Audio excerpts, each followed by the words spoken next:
You guys, thank you so much for coming. I cannot believe how many of you are here. I can't believe how many of you have connected with my message and all this stuff. I care. I cannot tell you how much I care about this. I have watched as a relationship coach and as a person who's training as a therapist as well, the amount of healing doing couples work and doing relationship work is so crazy to me. It's so profound because relationships are where we get all of our crap beliefs about ourselves. And we can't just heal them on our own. We have to heal them with our loved ones. We have to be brave enough to be vulnerable, to love, to share with others. Oh, my mic is too quiet. I'll just take it off. Wait, how about now? Hey, okay. Oh God.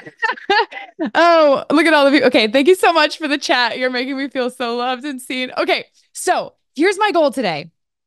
I am going to be as helpful as humanly possible to you as that's my goal. So I packed in a lot of information. I call this a masterclass because it is a masterclass. I am taking you through the 8 week, roughly 8 week private coaching that I do with couples, and I'm taking you through pretty much all of it. So strap in. It's going to be so much fun. This information has been life changing for me, life changing for all my couples, and I'm just so excited you're here. Okay, here we go. There we go. Welcome to the Relationship Masterclass. That's me and my husband. Look at him. Such a cutie. Okay.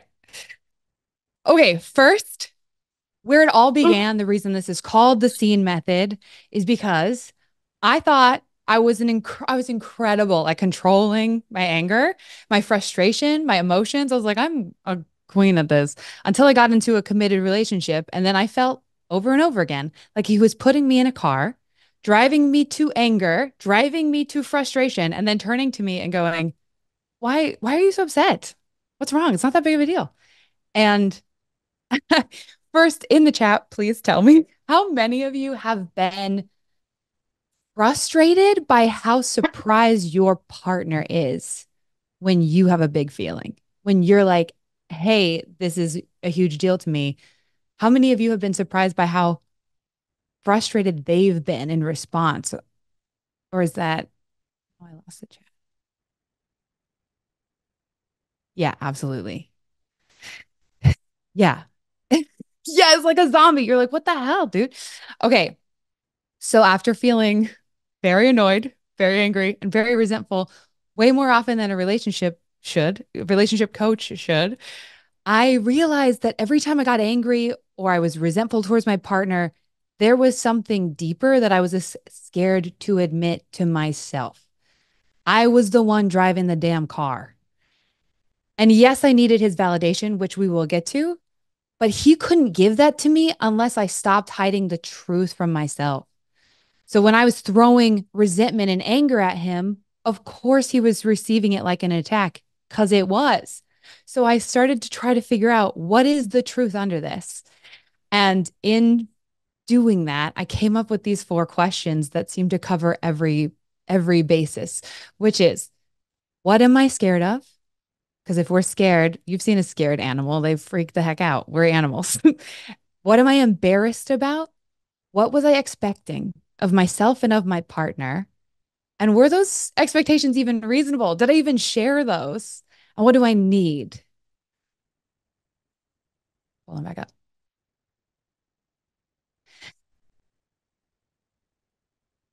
These are what the questions actually are. If you want to screenshot them, we're also going to send this to you. But I also have flashcards that you can download. It's at my link in my Instagram or in my TikTok, wherever you follow me.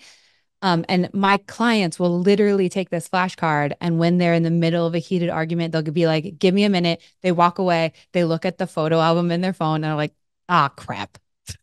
And we find out things like, I'm scared that you don't see me as special. I'm embarrassed that you saw me do that thing. And my knee jerk reaction is to hide and to lash out. I'm, I expected you to react the way that I would. And when you didn't, I thought that meant you didn't care. It really just means you're different than me. So can you tell me where you were coming from? That one's the most common. We constantly expect our partners to respond the way we do. And when they don't, we're so heartbroken. Um, and then just the basic needs, the like, I need to eat and I'm mad that I can't eat right now and I'm lashing out.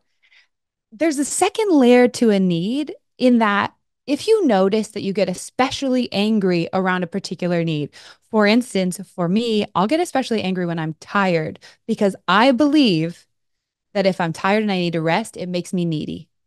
And I don't want to be seen as needy. So it's not just I need a nap, it's also I need to feel like it's okay that I need a nap.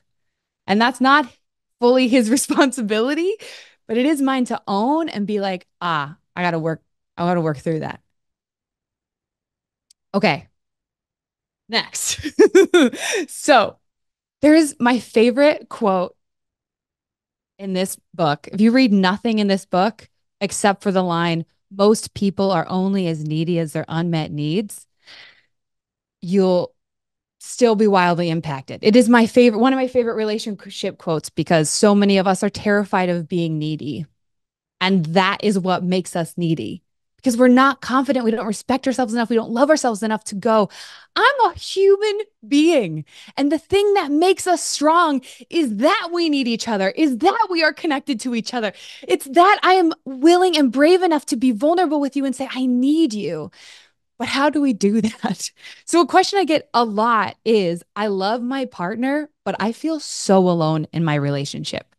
How do we feel connected again?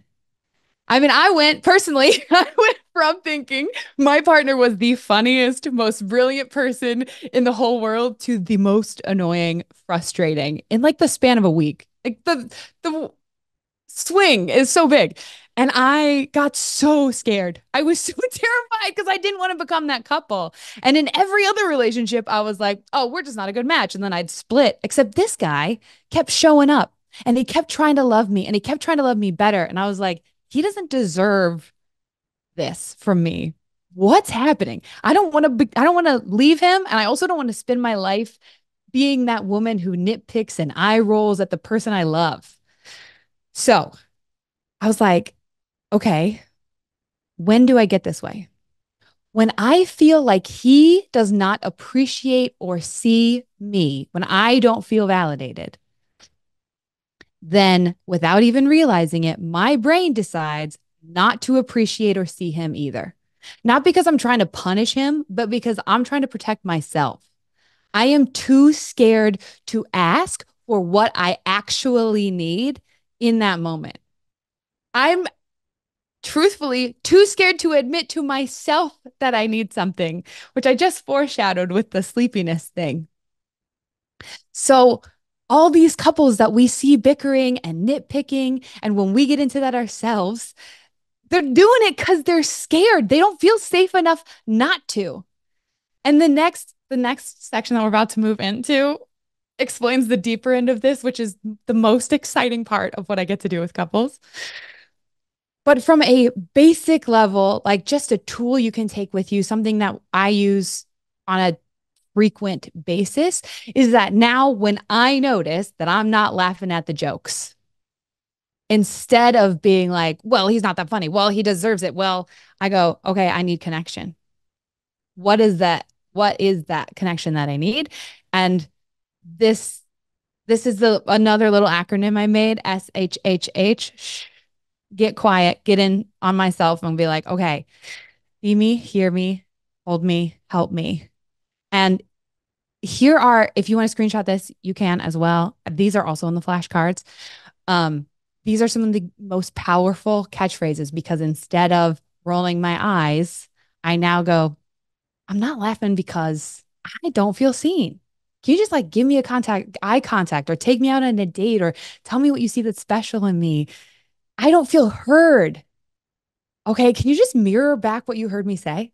Like if we're having a conversation and he makes a joke and I'm not laughing, often it's because I feel like he skipped over what I said and I wanted him to care more. Like I can't laugh at your joke until you tell me you heard what I said. And then hold me. Sometimes we're feeling lonely and we need physical touch and we're too afraid to ask for it because we think it'll make us seem needy. But saying, I am feeling lonely and unsettled.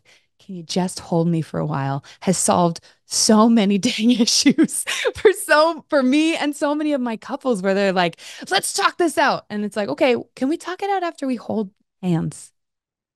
Let's just remember that we're on the same team first. And then help me. This is probably the hardest one for so many people because, wait, yes, okay. Somebody said, I feel like I don't deserve to receive love. Pedro, yeah, freaking, okay. First of all, I love you. I've seen you in the faces and you make me very happy. Secondly, this is it. This is why help me is hard. This is why asking, see me, hear, all of this is so hard because so many of us believe we don't deserve it. Why would I ask you for something that I don't deserve from you? I would never do that. That's ridiculous. You have to read my mind. If you read my mind and you figure out what I need and then you give it to me, then it's not on me. It's not my responsibility. I didn't do anything wrong. I'm not too needy. But if I have to ask for it, oh my God, it's so scary. And I think that is one of the biggest differences between a healthy relationship and an unhealthy one is where you can say to your partner, I don't feel like I deserve this right now. And yet I still need it. It scares me to ask, but here it is. And then you ask that question. And kind of an amazing, not kind of, an amazing red green flag, like, should I be with this person or not? Is if you say something like that, do they want to be there for you or not? And if the answer is no, then now you know they're not a great partner to be with. Okay. Oh, okay. This one's so exciting. Okay, so I just had a session about this week with one of my clients and it was a huge breakthrough. So, okay. There is this common adage. How many of you have heard we pick partners who are like our parents? Anybody? Yeah. Yes. Yes. Hands. Thank you. Liv. Thank you. Um Also I love your hair color. I don't think that is not as true as we've been led to believe. Because in my work with couples and in my relationships myself, I have found something else to be at least 10 times truer. We don't necessarily pick partners who are like our parents, but we sure as hell interpret our partners as if they are our parents. Meaning, if the person who raised me made me feel like my emotions were a burden, then when my partner responds to an emotion of mine, I will automatically assume whatever they say, however they act, whether it's nice or not, or like neutral, I will assume they are saying my emotions are a burden too. Have you ever had the experience where you'll say something, your partner will say something nice to you back, and you go, they're lying. They're just trying to make me feel better. They don't mean that. Because when you were growing up, no one meant it. We don't give our partners the chance to give us love because we don't believe that they're actually trying to.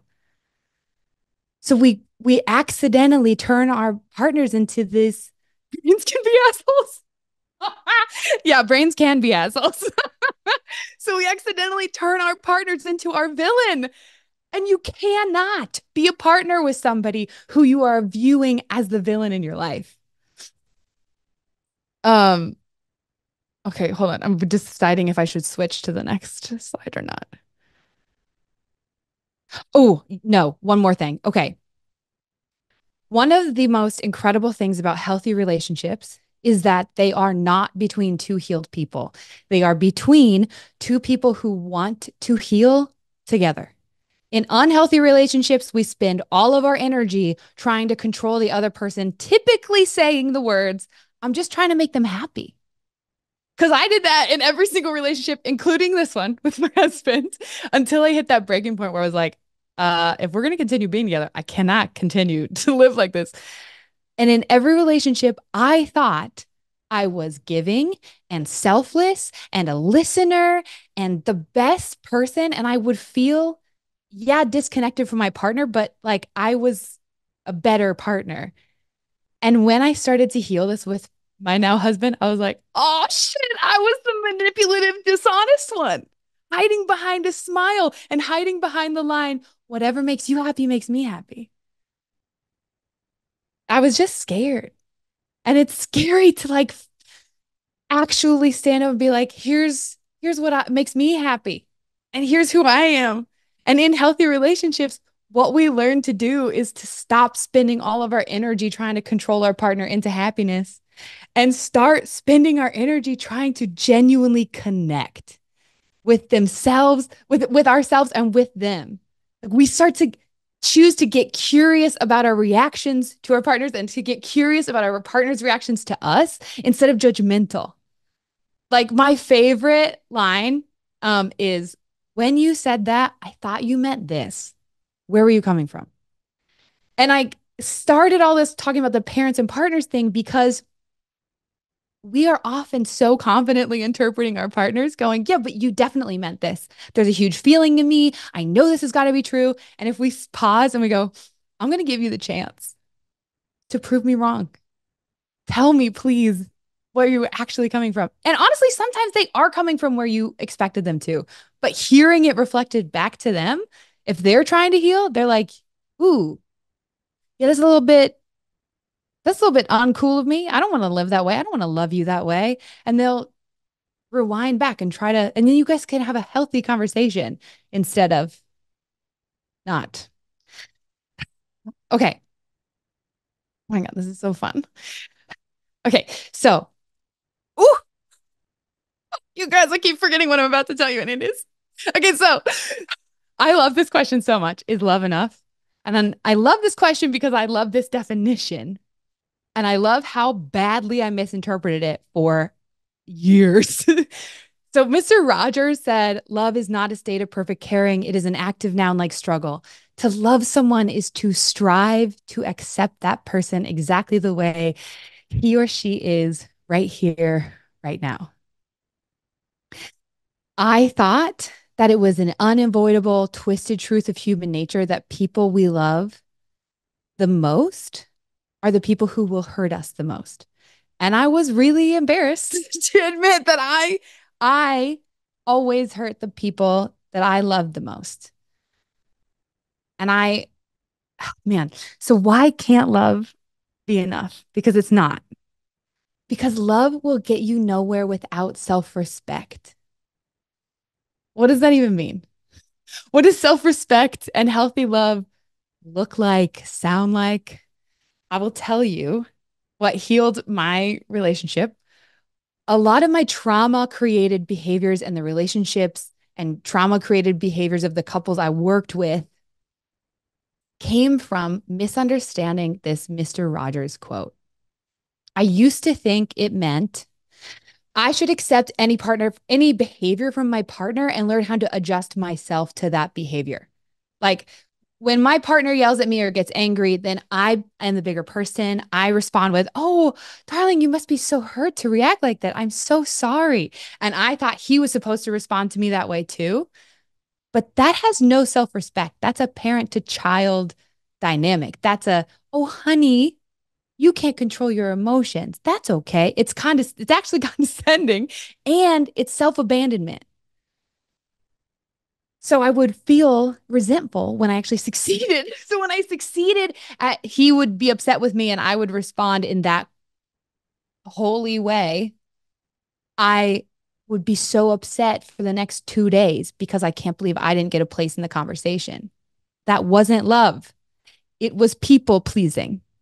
Because asking someone to change their behavior is not asking them to change who they are.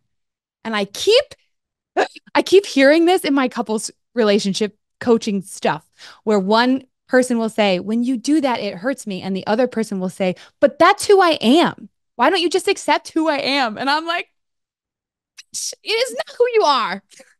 It is an action that you are habitually doing that is hurting. Yes, behaviors are learned and they can be unlearned. Thank you, Ariel. So this was like revolutionary. And what I shifted to self-respect. People respect us as much as we respect ourselves. Self-respect does not sound like he doesn't care enough about me to do or say XYZ. Why doesn't he love me? Why doesn't he respect me? Show me some respect. I can't trust you. You are abusive. Or my favorite, my therapist says that you're probably a narcissist. I get that in my sessions a lot. People will bring their like individual therapist notes. Um, you're toxic. My therapist says you're toxic. We say these things thinking that we are standing up for ourselves, but we are typically just reinforcing the me versus you narrative that keeps us disconnected and heartbroken. Self respect actually sounds so much simpler. It's just my favorite, my top three questions that I've posted about, which I'm about to show you. One, that didn't feel good. What was your intention? Two, when you said this, I thought you meant this. Can you clarify? Where were you coming from? Or three, when you did this, I thought you meant this. What was your intention? Or when you're getting all heated, you can be like, I'm feeling defensive. Can you say that another way? And one of my favorite, this is not one of my top three, but this is a thing that I use all the time. Teach my clients to use all the time. I am too heated to have a healthy conversation. Can we take 15 minutes to regulate and then come back and see if we're both ready to try and understand each other? Yeah. Okay. Asking someone, I'm going to say this one more time. Asking someone to change how they treat you is not the same thing as asking them to change who they are. Asking someone to change how they treat you is saying, I trust you enough to take off my armor, to show you my vulnerable spots, to ask you to help me heal them. Here are the three questions if you want to screenshot them. They are also in the flashcards, but you have, oh, wow, typo. Cool. Okay. Dude, we are covering so much today. Mom, I hope that you're catching. I noticed there are a couple questions in there. So we're doing a Q&A at the end. So please capture those for me. Okay. Boundaries versus expectations. If you are constantly giving more in your relationships than you are getting back, it's just because no one has taught you the difference between expectations and boundaries. This is very similar to the self respect conversation because expectations sound like, how dare you? I deserve better and I expected more of you. And again, we think that's us standing up for ourselves. But boundaries actually sound like, here's what I need in a relationship.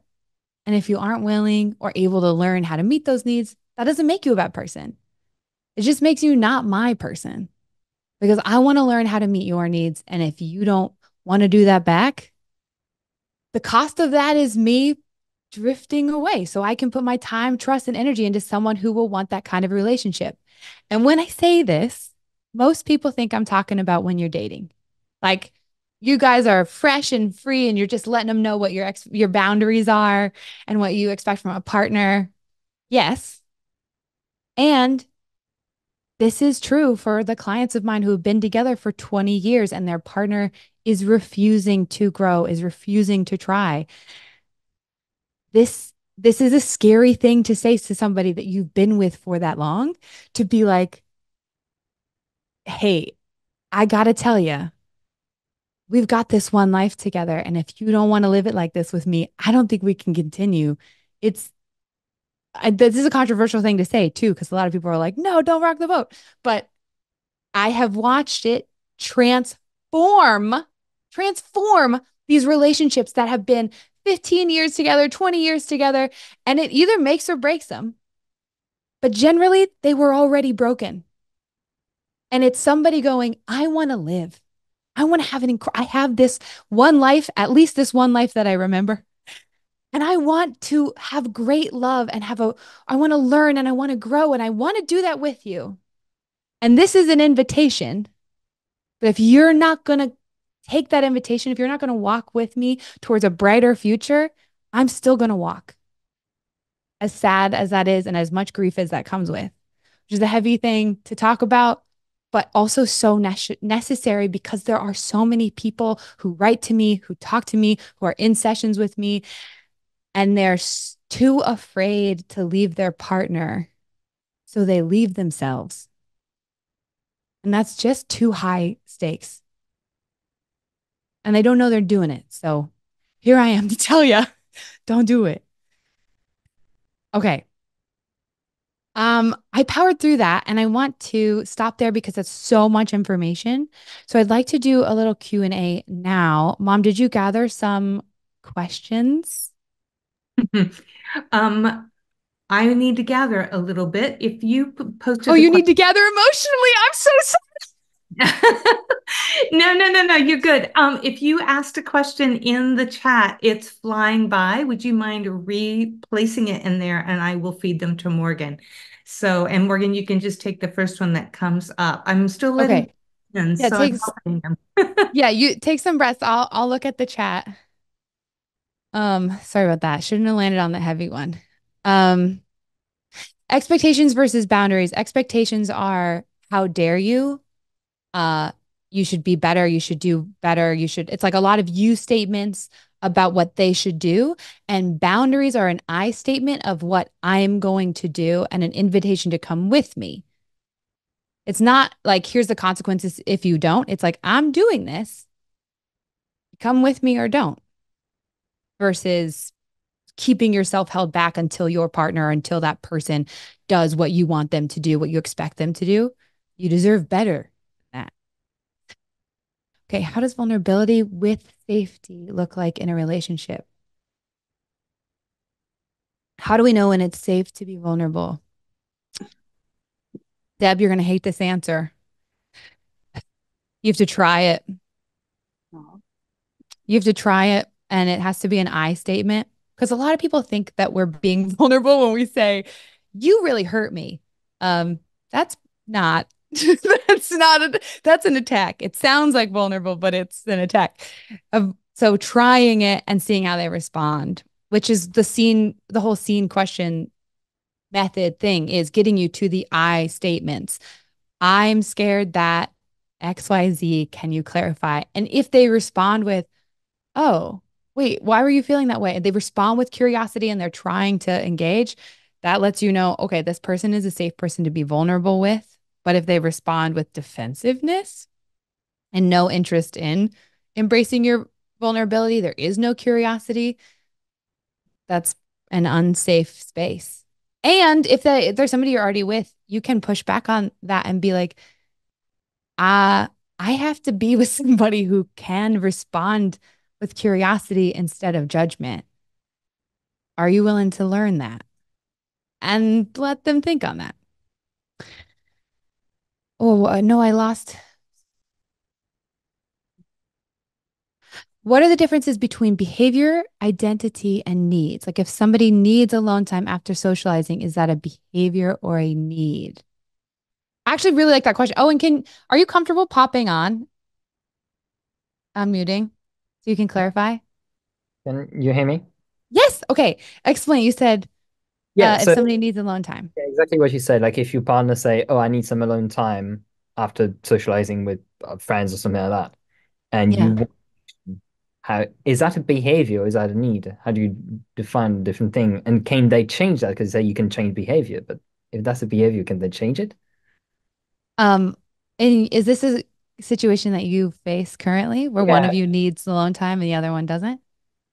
Oh well, it kind of depends, and I think it's more based like neurodivergent people. Like when we have Hmm. certain needs that can be perceived as behavior.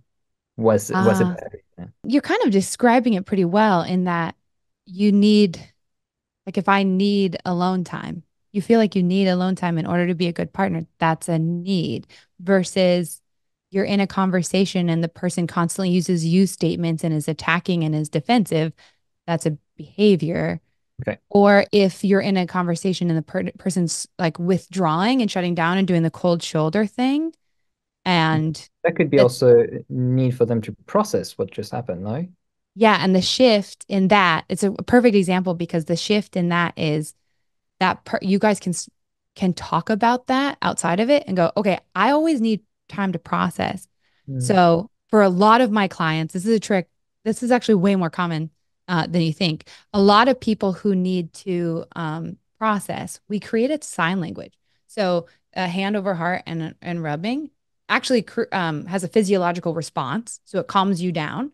And it's also very visual to your partner. And it lets your partner know, I need time. Because generally, when you're doing that, Your brain is so, and your body is so flooded, you can't say, I'm feeling really flooded right now. Do you mind giving me about 5 minutes to think through this? Like, generally, getting words out when you're flooded is really, really hard. But this has been accessible for everyone so far. So, doing this and having that conversation beforehand of this just means I need 5 minutes has been really helpful. Right. Okay. Okay. What if I try to validate their feelings and try to tell them my intentions, but they would just rather believe their own narrative and say they are judging me by my actions, not my intentions? I actually love this question. Okay, so a lot of my couples, such a good question.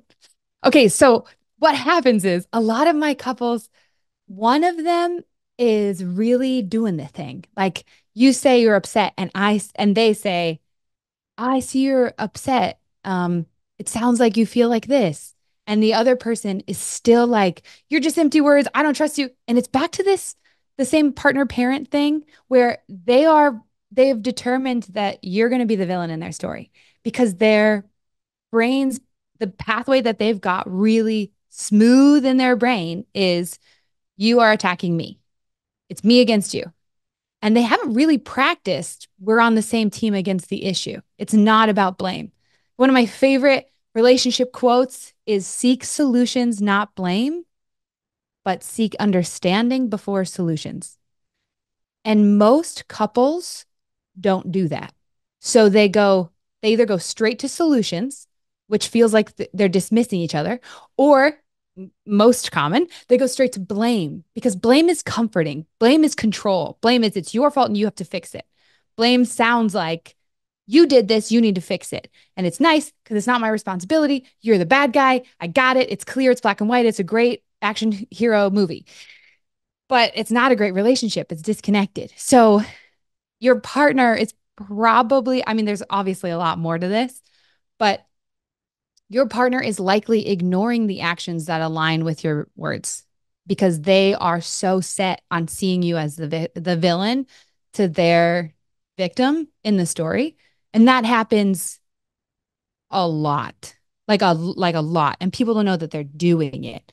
So that's I don't, until they see it, it's going to be an uphill battle for you. So doing couples therapy or relationship coaching with somebody who can kind of hold that mirror and be like, why does it why does it have to be one or the other? Why is this black or white?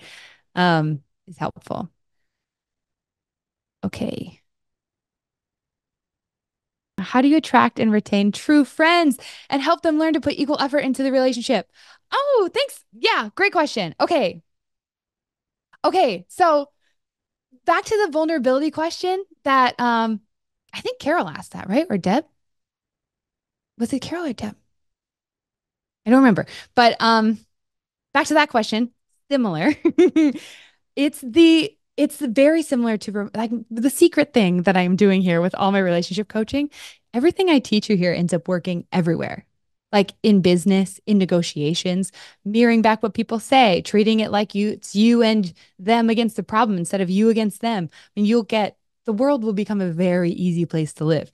And when it comes to friendships, that's it's same as finding a great relationship where you you model what you want. You say you have the vulnerability towards them. You offer them the vulnerability. You see if they respond with curiosity. When they do, you're like, thank you so much. I love that. And then back and forth. And I think when it comes to how do you attract and retain true friends, it's as an adult, it takes conscious effort. So for a lot of people, it's like literally scheduling in, all right, every Wednesday I call a friend at this time. Um, and B is really looking for that, really the same way you date, looking for that in friendships. Hey, when I'm vulnerable, how do you respond? Oh my God, they respond so well. Let's work on that together. And it's treating the relationship as a growing thing. Like I think one of the greatest misunderstandings of friendships is uh people are just stagnant. Like either we get together, we get along or we don't. You're like this or you're not. We don't ask our friends to change how they treat us. We're like, oh, they kind of treat me weird. I'm just going to avoid them for 2 months and then see them every once in a while versus, hey, it kind of hurts when you do that. Can we change this? How this? thing. Having conversations just like the ones we were talking about with relationships makes your friendship stronger because I'm sure you've experienced this. When you go through a fight with a friend and then you recover, you're stronger than ever. You can do many versions of that on a frequent basis where you genuinely are like, "Ooh, when you said that, it felt like this. What did you actually mean?" That's taking that like fight and then recover thing down to just a 3 sentence conversation that makes you feel like you can trust each other. Because the truest friendships are ones where you trust each other and you don't trust a nice guy because a nice guy is pretending to be whoever you want them to be and notices who you want. This is me in all in my friendships forever. Oh, this is the version they like of me. Cool. I'll perform that version. When I don't have the energy, I'm going to disappear. And then building trust and making people trust you is actually showing up as yourself and going, this is who I am today. And I want to be here with you. I still like you, which is again scary. What if you are vulnerable with your friends and they can't be with you? Well, it depends. Have you ever said that to them? Have you ever asked them? And if they say, okay, you've asked them why they can't be vulnerable with you, or have you've just mentioned that you feel like they aren't vulnerable with you? Both. Okay. Have you ever asked, you're responding so quickly. Thank you. Have you ever asked what makes you feel safe to be vulnerable? What could I do to make you feel safer to be vulnerable? That question tends to be helpful. Yeah. They might not know the answer and then it gets to be your problem to solve together. And so then the next time they're not vulnerable, you can notice and be like, "Oh, I'm noticing, I feel like you don't feel safe enough to be vulnerable again. How can I change right now so that I can create that space for you?" Um, whoop, Mom, I'm interested in knowing about the dance where the person is avoidant and the other is anxious. Yeah, similar to the person who needs space and the other wants to connect. Okay, well, the difference between the person who needs space and the person who wants to connect and the person who's avoidant and versus anxious is avoidant isn't needing space is like I still want to be with you. I just have to reconnect with myself first. And avoidant is fully in their mind. They're like, I don't need anybody. I'm out. Ah, it's like a rejection of connection. It's a very different motivation.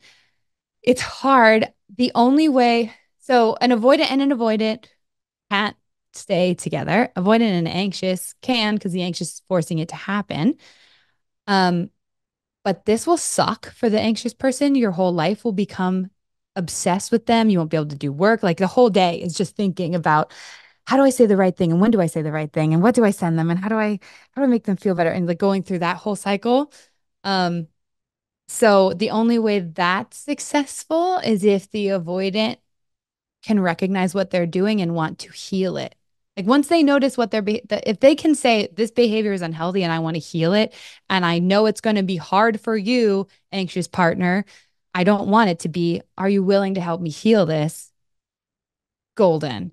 If they're like running away and then coming back and then running away, you can't control that, and you deserve to be with somebody who chooses you, not flippantly. My parents have a lot of expectation statements towards me. Oh, okay. I actually, yes, yes. And I find it very difficult to set boundaries with them, and mostly they don't respect them. Yeah. What's the best way to approach this to improve parent-daughter relationship in this situation?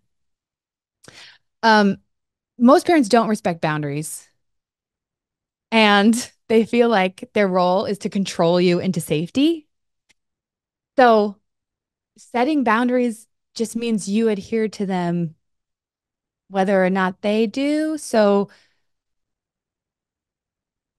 for instance, expect them not to. They've already set you that expectation. So, for instance, I don't want to talk about, oh gosh, there's so many options here.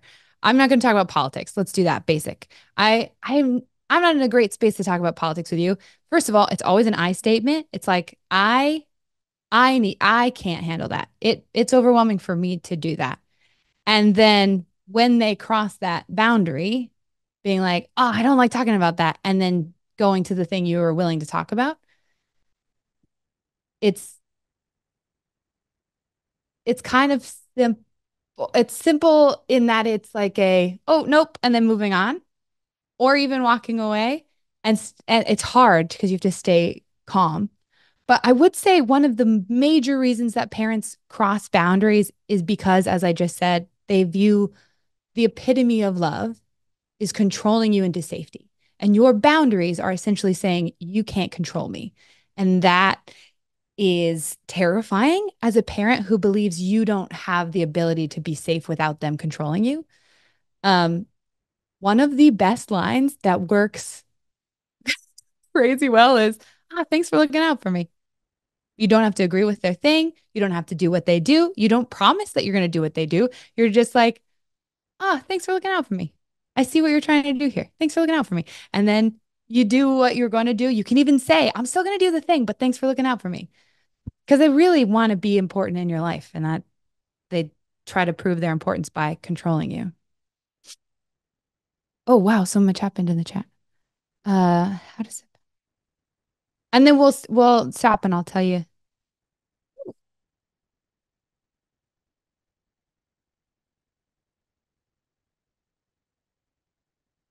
How to set boundaries in an assertive way. I want to live again with my partner, but I need the right strategy to start with boundaries and new rules. Oops, lost it. New rules in the house. We don't want to go back to the same patterns. Honestly, if you know what the boundaries are and you've talked about them, because you just said start with the boundaries and new rules in the house.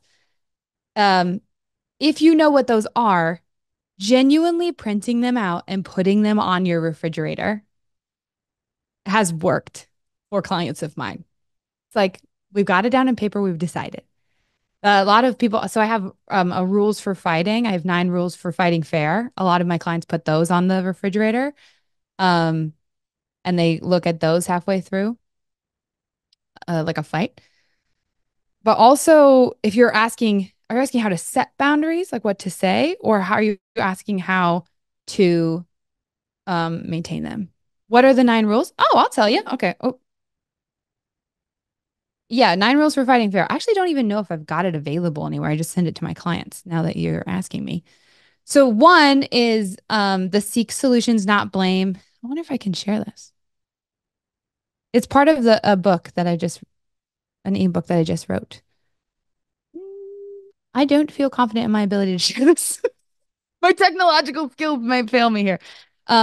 Seek solutions, not blame, and seek understanding before solutions. That's rule number 1. So not, I feel like you don't care, so I know you don't care, and here are the facts to support it, which is genuinely how arguments go. Um, it is saying, when you said did that, I got scared that you didn't care. Where were you actually coming from? And then looking to understand each other. Number 2 is viewing winning the fight as understanding. So you're not done with the fight until you both feel understood.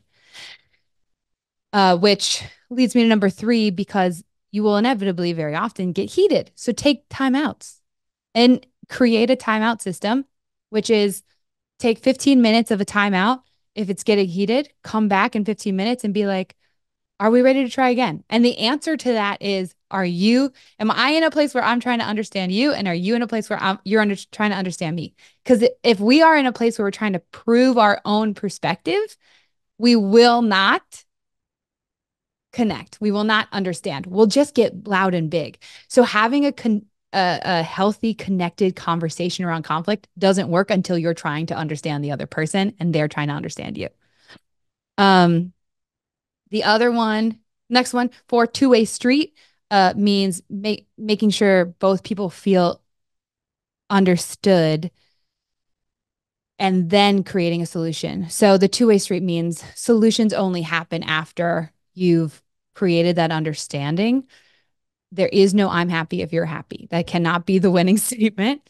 Then there's the basic no degrading language, no saying always or never, no name calling, no criticism. And the next point, one issue at a time.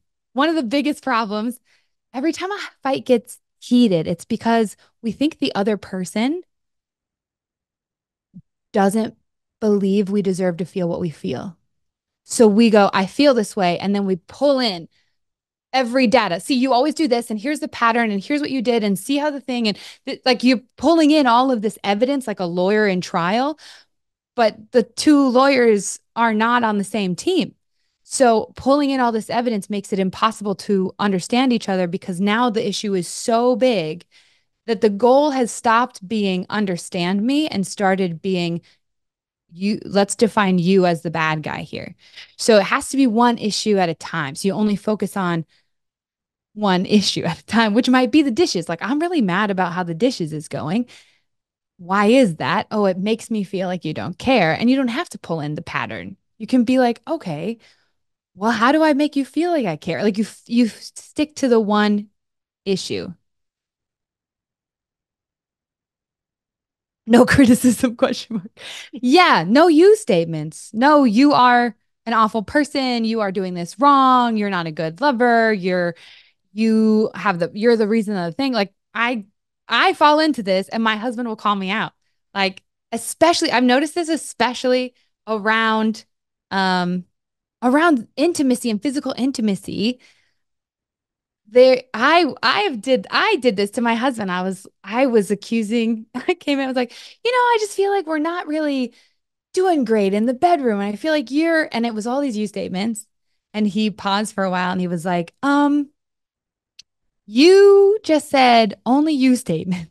And I'm feeling really attacked. What's up with that? And I was like, oh crap.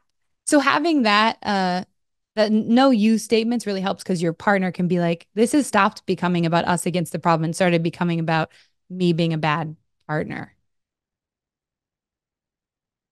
Another rule in there is I'm the what I just said, the I'm feeling statements and no you statements. And finally, appreciation sandwich. So if you have to deliver a hard piece of news, add appreciation on either side. So you're not doing enough around the house. Starts with, I'm really grateful for something you're genuinely grateful for, how much emotional energy you put into our conversations. Also, I just want to, and I want to say that before so that you know how much I appreciate you. I'm also really frustrated by how much I'm taking on in the house. I need some help. And then at the end, um, another appreciation of like, thanks for hearing me out about this. This doesn't have to be big, but it helps your brain stop getting so caught in the negative because you'll just get a long list of how much they need to fix. So if you force yourself to do a 2-to-1 ratio, you will you'll force yourself to not see them as just a bad guy. Okay. Um, then I think we'll stop after this question because we gave ourselves a buffer, but we're gonna stop about here because I feel like we've just put so much information and your brains must be very full. And we have a couple offers that are discounts because you came that I want you to get. And if some of you are getting overwhelmed and you have to head out, I want you to have the discount still. Um, oh, dude. Nice, Owen. Okay. So yeah, people are already answering each other's questions in the comments. This is so cool. How do I remember these tools when I'm unconscious? Oh, when you're just subconscious, you're totally flooded? You don't. So I wholly recommend doing flashcards or putting it on your refrigerator. And all you know is that when you're totally flooded, you have to take a walk. Like, that's the only thing you have to remember.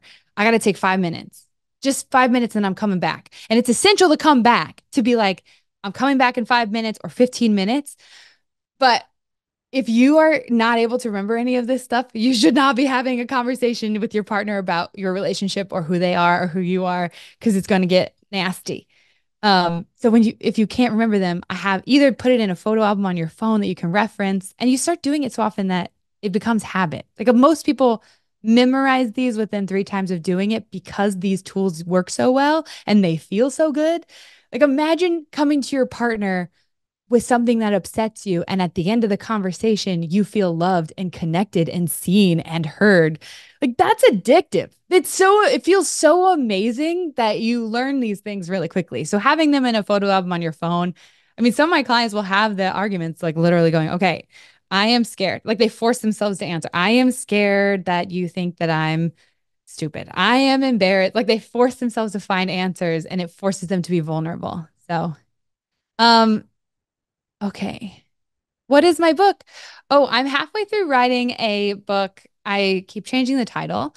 And so I'm giving you that. I'm doing the ebook version that now. So if you guys, you'll be the first ones who even know it exists, but we're releasing it today. So, Mom, can you pop on and share that stuff? Yeah, happy Okay. to. Yeah, it's really exciting. And and in fact, the special thing for all of you that are still here is Morgan really wants your feedback and things that like are the ha-ha-has or places that need more defining because it doesn't make sense because you are going to be part of that final book. But right now it is packed so solid. And a lot of it came about because she's had over she has limited time and it's getting more limited all the time and she doesn't have enough space to meet with everybody, which is the most effective. So how could we get this information out to everybody? So it's an ebook and it's going to go in a link right now. um, if there's also an option, and this is really like the most valuable option that you can start right today, is you get the ebook and then there's a special discount for everybody that came to the live.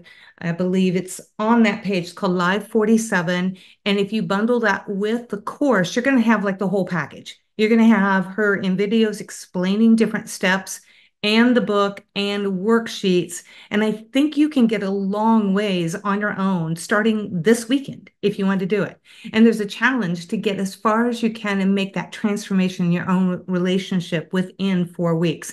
But the link, and I'll put it in the chat again, is we're releasing it now.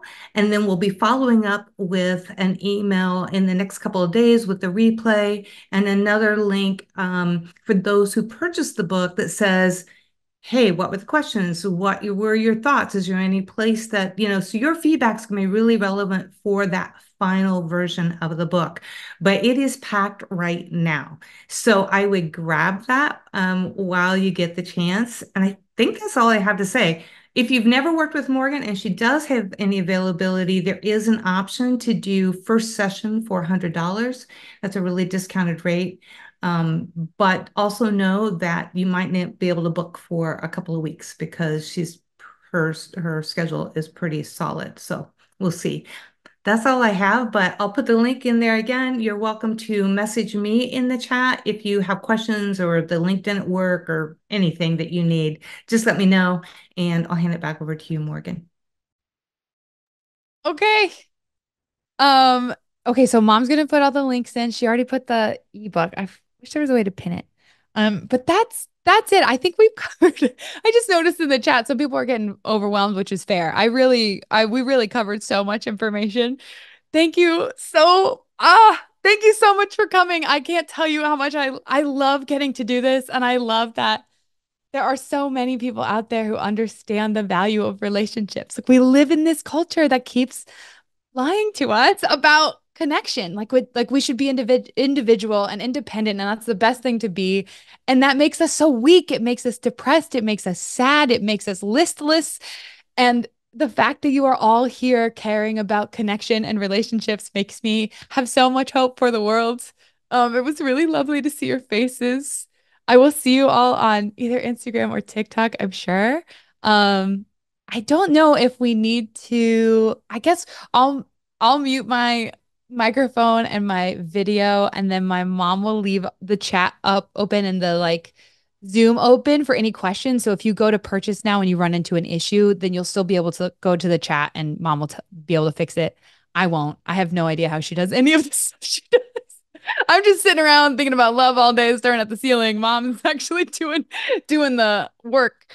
Um, yeah, so okay. Thank you so much. And the session really is an offer. So if you like, I really do have some slots, not a lot. I am pretty booked, but I think there are spaces open and my calendar goes 60 days or 30 days ahead.